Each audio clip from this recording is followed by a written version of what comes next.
A story broke this morning, Thursday, February 26th, 2026. The talks started in Geneva 3 hours ago.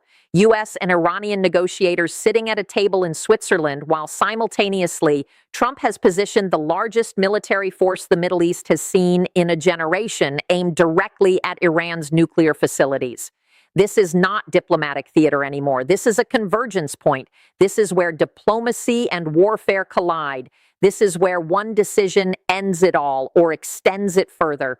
And I'm Ann Applebum, and I need to walk you through exactly what's happening right now, exactly what's at stake, and exactly why this moment will determine whether America enters another Middle East war or whether cooler heads finally prevail.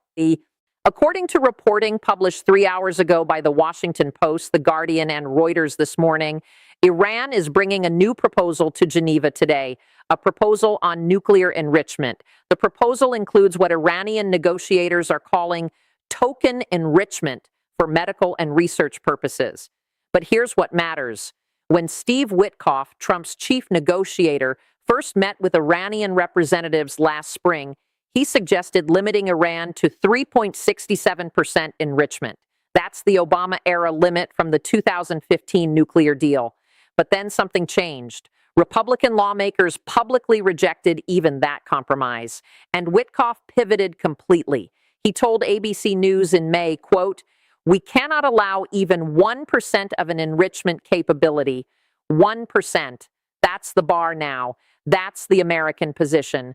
Iran is coming to Geneva today with a proposal about token enrichment for medical purposes. The American position is zero enrichment. These are not compatible positions. These are not positions that have room for negotiation. These are positions that suggest military action is already decided, and these talks are a formality. But let me back up to show you the full picture, because understanding the military buildup is crucial to understanding what these talks actually mean.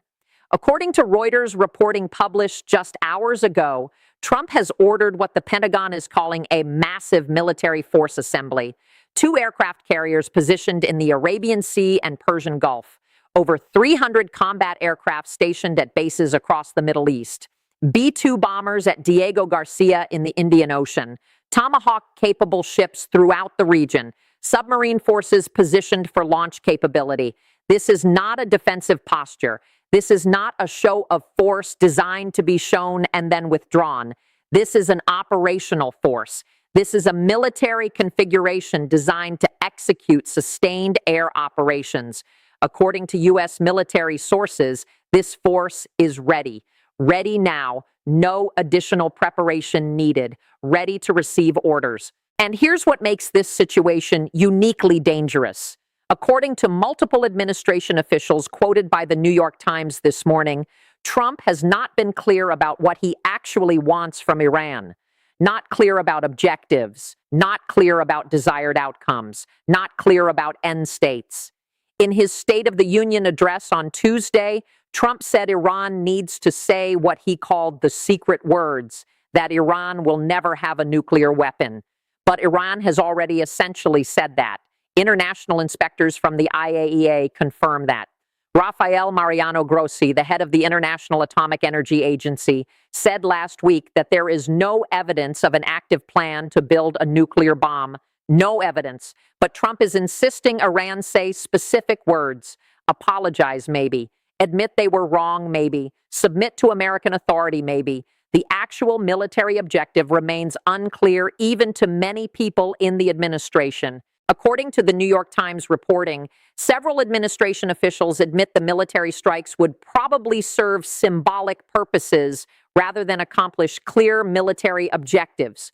Symbolic purposes, that's the phrase. That means Trump strikes Iran to demonstrate strength, to show he wasn't bluffing, to claim victory against an old enemy, to prove presidential toughness, not to achieve a specific military outcome, not to prevent something concrete. Symbolism. And symbolism is not worth $1 trillion in economic damage. Symbolism is not worth gas reaching $6 per gallon. Symbolism is not worth retirement accounts crashing. Symbolism is not worth recession. But symbolism might be worth it to Trump if symbolism is the objective.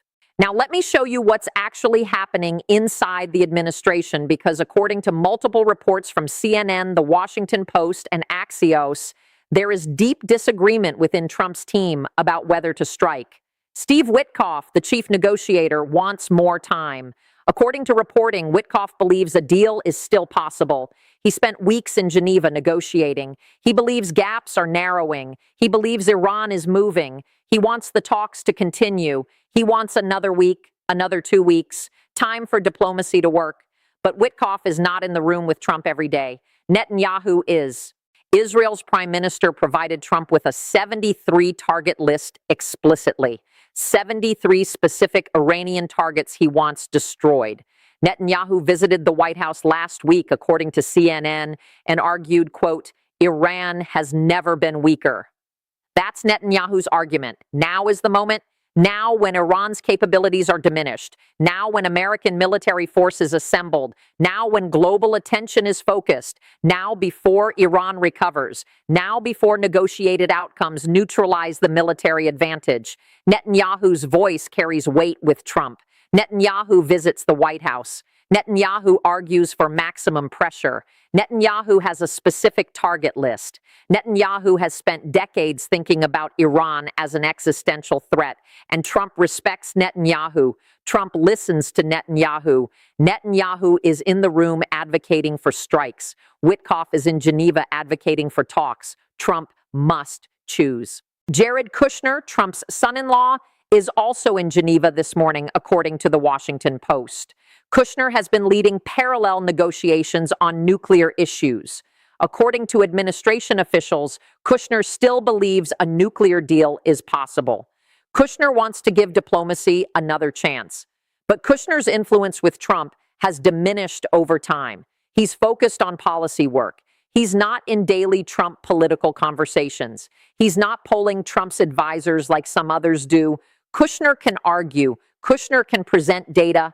Kushner can show progress in negotiations. But if Trump has already decided on military action, Kushner's arguments become academic. According to reporting from CNN and Axios, Trump has been vacillating on the decision, back and forth, listening to different advisors, hearing different perspectives, changing his mind, then changing it again, asking for new intelligence, requesting new polling data, calling different experts. One day leaning toward strikes, the next day leaning toward negotiations. This indecision is characteristic of Trump, according to political analysts. According to reporting, this pattern happened before the Iran strike last June. Trump went back and forth for weeks, then suddenly decided. Authorization came with minimal advance notice. Military began moving. Advisors learned the decision was final when operations commenced. But here's what makes this moment different from last June. Back then, there was no Geneva negotiation happening. Back then, there was no ongoing talk track. Back then, there was no proposal sitting on a table in Switzerland about to be reviewed. Now there is. Iran is bringing a proposal today, this morning. Right now, U.S. negotiators are reviewing it. And according to the Washington Post, there's enormous pressure on Trump to at least wait for that proposal to be fully evaluated before ordering strikes. Wait to see what Iran actually offers. Wait to see if it meets some of the American requirements. Wait to see if this is the moment where negotiations could succeed. Wait one more week, just one more week. But Trump's language has been unambiguous about timeline. According to his State of the Union address on Tuesday, Trump said, and I'm paraphrasing from multiple reports, that Iran is, at this moment, pursuing their sinister ambitions, and the United States would respond if Iran refuses to make specific commitments. If Iran refuses. If these talks fail, if the proposal is unacceptable, then the military response comes. Trump has drawn a line. Iran must cross back from that line or military action follows. Now, let me show you the economic calculation that should terrify Trump's advisors, but apparently does not. According to CNN analysis and economic modeling from multiple sources, military operations against Iran would cost minimum $50 billion directly. aircraft fuel, munitions, personnel deployment, logistics, base operations. That's just direct military spending. But then oil markets respond. Brent crude closed today at approximately $92 per barrel, according to trading data, up from $87 just days ago. War premium is already building in the markets. Oil traders are already pricing in the risk. If American strikes begin and there's any disruption to the Strait of Hormuz, oil reaches $130 to $150 per barrel, according to historical precedent from the 1973 oil embargo and 1979 Iranian Revolution. At $130 per barrel, the American economy consumes approximately 20 million barrels daily. That's $2.6 billion per day in oil costs above the current baseline. That's $40 additional per barrel times 20 million daily consumption times 365 days equals $292 billion annually. $292 billion from oil premium alone in 1 year. Add $50 billion direct military costs. That's $342 billion. But that's not the full economic trap because stock markets crash when strikes begin. According to financial analysts quoted by the New York Times and CNBC, the Dow Jones Industrial Average drops 3,000 points immediately. S&P 500 loses 7%. That's 7% of the entire U.S. stock market capitalization. American stock market capitalization is approximately $50 trillion. 7% equals $3.5 trillion of wealth destroyed overnight.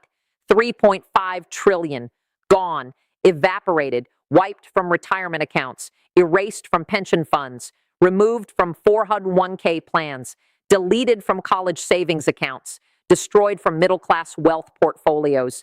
$3.5 trillion of American household wealth vanishes in 1 day when markets open after the first strikes. That creates cascading effects. Inflation returns immediately because oil shocks create energy inflation. According to Federal Reserve historical models, oil spikes to $130 plus 2 to 3 percentage points to inflation. Consumer price index currently running at 4% jumps to 6 to 7%. Gas prices reach $6 per gallon. Heating costs double. Food prices increase 20%. Every household feels it immediately. Every grocery store, every gas station, every utility bill. Prices spiking right as negotiators sit in Geneva trying to reach a deal. Economic pain beginning while diplomacy is still theoretically possible. Market message: war is coming. According to economic modeling, sustained oil above $120 per barrel triggers global recession. Europe enters recession first, then Asia, then America follows. Recession means GDP contraction. Unemployment rises, business failures increase, consumer spending declines, tax revenues fall, federal deficit explodes, all while government is funding $50 billion military operation. Fiscal catastrophe. This is what advisors see. This is what the economic data shows. This is what every financial model projects. But here's the political part that should be screaming at Trump's team. The midterm elections are November 2026, 8 months away. If Iran strikes begin now in late February, the economic pain peaks exactly during midterm campaign season. Worst possible timing, absolutely worst. Republicans currently control the House with a 222 to 113 majority, 9 seats. According to historical political data, the party controlling the White House loses seats in midterm elections. Average loss is 30 seats. 30. That converts a 9-seat Republican majority into a 21-seat Democratic majority after November. But that's without economic crisis, with oil at $130, with stock markets crash $3.5 trillion, with inflation returning, with unemployment rising, with recession beginning. Republicans lose 50 seats minimum, maybe more. Massive Democratic House majority.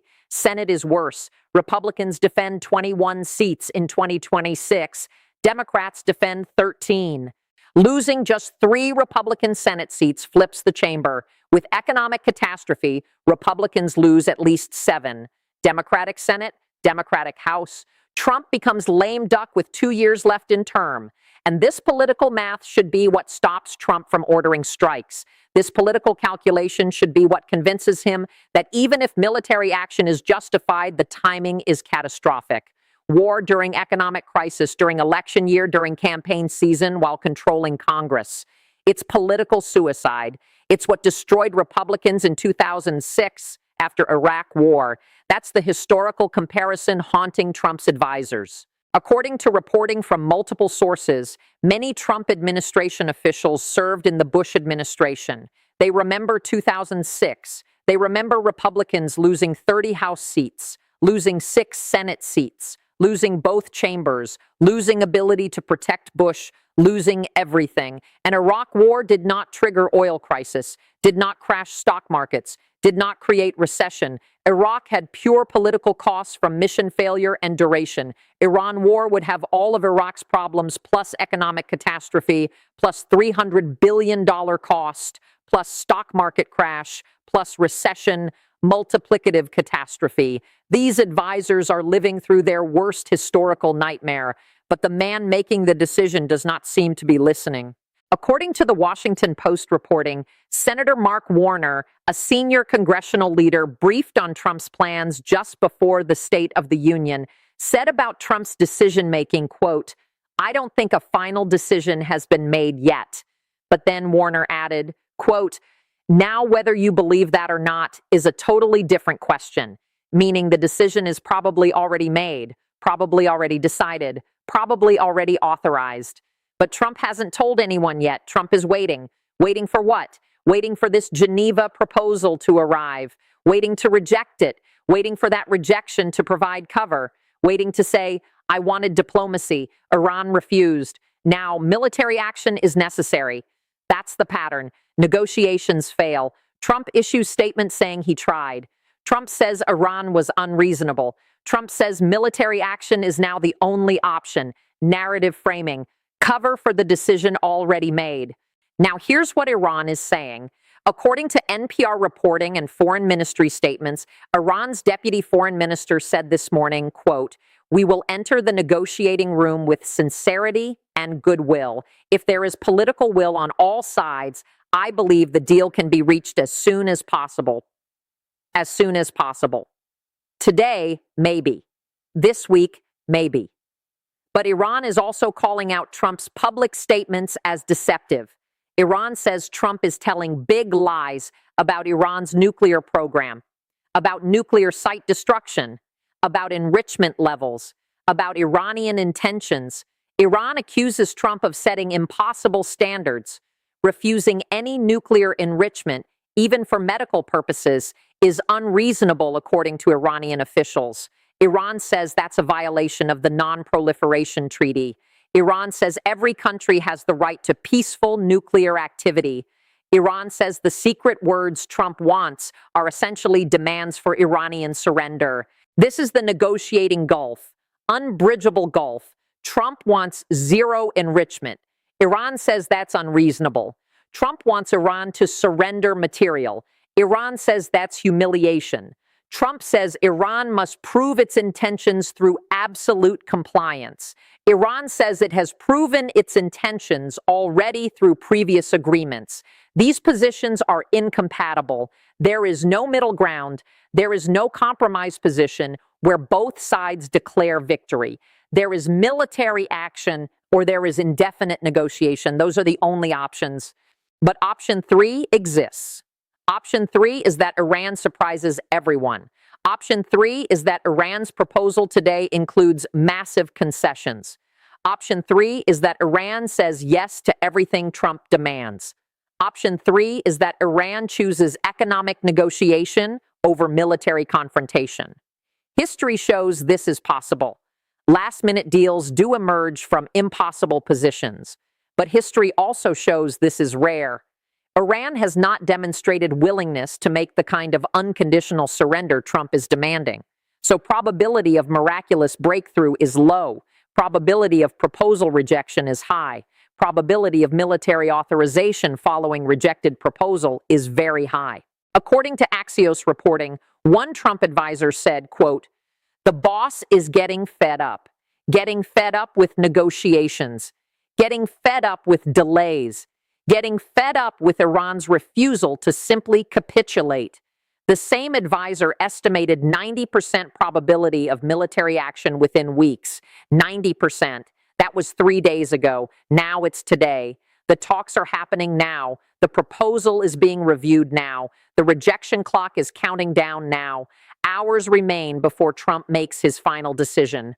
So let me show you the political reality Trump faces, because this is the core calculation. Trump can order strikes and be celebrated as strong leader by Netanyahu, by hawkish media, by Republicans demanding toughness on Iran. Trump gets praised for projecting power, for proving America remains capable of military action, for showing Iran it cannot humiliate the United States.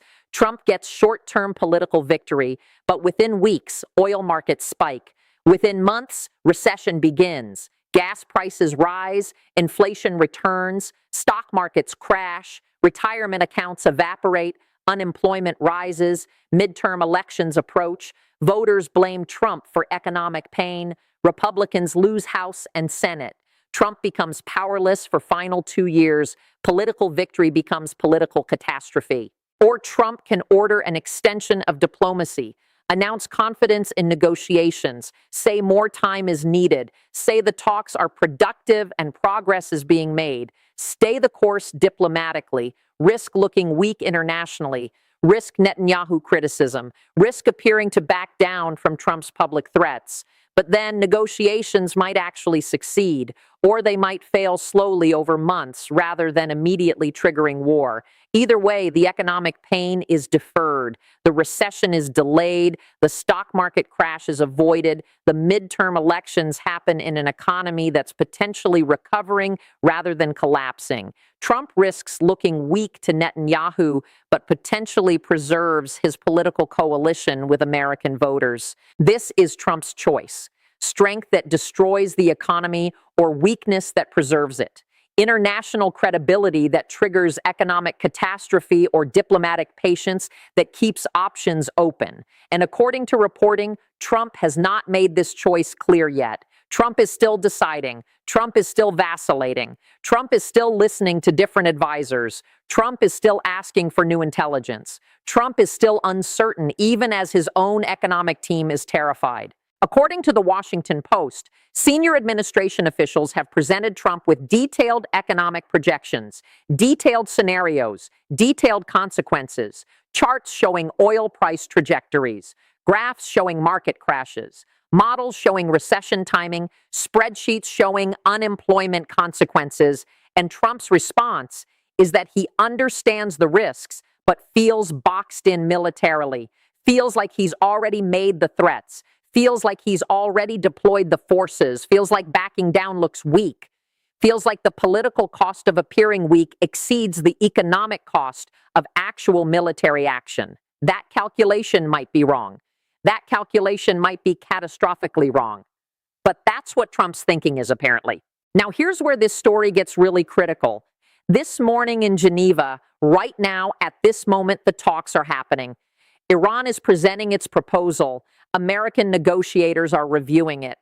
The IAEA's Rafael Mariano Grossi is providing assessment of nuclear facilities. The intermediaries are facilitating communication. The interpreters are translating. And somewhere in the next several hours or days, Iran will either meet America's demands or not meet them. And that outcome will determine whether Trump extends diplomacy or authorizes strikes. Everything hinges on what happens in that Geneva room. Everything. The American economy, the global economy, oil prices, stock markets, unemployment, inflation, the midterm elections, the political future of the Republican Party, the global stability of the Middle East, potential proxy wars involving Israel and Hezbollah and the Houthis. Everything depends on whether these negotiations succeed or fail. And the decision makers do not seem to have any clear plan for what happens after strikes, if they happen. No reconstruction strategy, no post-war political framework, no plan for Iranian regime change if that's what results. No explanation for American people about why now is the moment for military action. Just military force assembled, just strikes threatened, Just talks happening while authorization remains ready? This is the situation as of Thursday, February 26th, 2026, this morning in Geneva. The talks started 3 hours ago. Iran brought a proposal. American negotiators are reviewing it. Trump is in the White House waiting for reports on the proposal. Netanyahu is monitoring developments from Jerusalem. Oil markets are pricing war risk. Stock markets are waiting nervously. American workers are unaware that their economic future is being decided in a Geneva conference room, 8 months before midterm elections, 8 months before voters pass judgment. Right now, this moment, this proposal, this decision, this is where it all converges. The question now is whether Trump will listen to his advisors' warning about economic catastrophe, whether Trump will hear the concerns about political suicide in midterm year, whether Trump will consider that recession plus war plus broken campaign promises equals electoral catastrophe, whether Trump will choose wisdom over impulse, whether Trump will choose economic security over military symbolism, whether Trump will choose the long view over the short-term feeling of strength, or whether, like so many moments before, Trump will double down, will press forward, will choose boldness over caution, will order the strikes despite the warnings, despite the costs, despite the catastrophe. 8 months until we know if that choice was wise or if it was the greatest economic mistake of Trump's presidency. 8 months until midterm voters pass judgment. The countdown continues, the talks continue, the military force waits, the decision approaches. This is Ann Applebaum.